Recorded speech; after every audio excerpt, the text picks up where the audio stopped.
તો સુરતના વરાછાના ધારાસભ્ય કુમાર કાનાણીએ મહાનગરપાલિકા કમિશનરને પત્ર લખીને ગંભીર આક્ષેપો કર્યા। તેમણે જણાવ્યું કે વસ્તી ગણતરીની ટ્રેનિંગ અને મીટિંગોમાં અધિકારીઓ વ્યસ્ત હોવાના કારણે લોકહિતના અને વિકાસના કામો અટકી પડ્યા છે। છેલ્લા 5 દિવસથી ફોન કરવા છતાં તંત્ર તરફથી કોઈ જવાબ ન મળ્યો હોવાનો દાવો કર્યો। કાનાણીએ માંગ કરી કે ચોમાસા પહેલા રોડ, ગટર અને પાણીના કામો ઝડપથી પૂર્ણ કરવામાં આવે, નહીતર લોકોને ભારે મુશ્કેલી ભોગવવી પડશે। વિકાસના કામો પર વસ્તી ગણતરીની કોઈ અસર ન થાય તેવું યોગ્ય આયોજન કરવા મહાનગરપાલિકા તંત્રએ તાત્કાલિક વિનંતી કરી છે।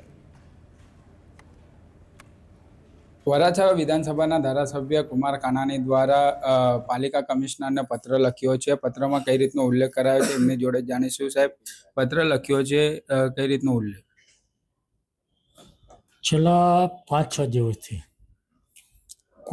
કોઈ પણ વિભાગના અધિકારીને આપણે ફોન કરીએ તો એક જ જવાબ મળે છે, વસ્તી ગણતરીની મિટિંગમાં છીએ, વસ્તી ગણતરીની ટ્રેનિંગમાં છીએ।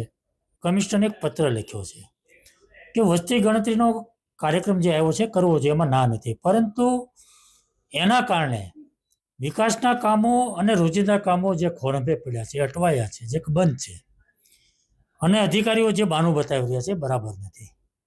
કમિશનરશ્રીને પત્ર દ્વારા ધ્યાન પર વાત મૂકી છે કે વિકાસના કામો પણ ચાલુ રહેવા જોઈએ, રોજિંદા કામો પણ થવા જોઈએ અને લોકોની મુશ્કેલી ન પડે એના પ્રયાસો પણ કરવા જોઈએ, એવી મારી માગણી છે।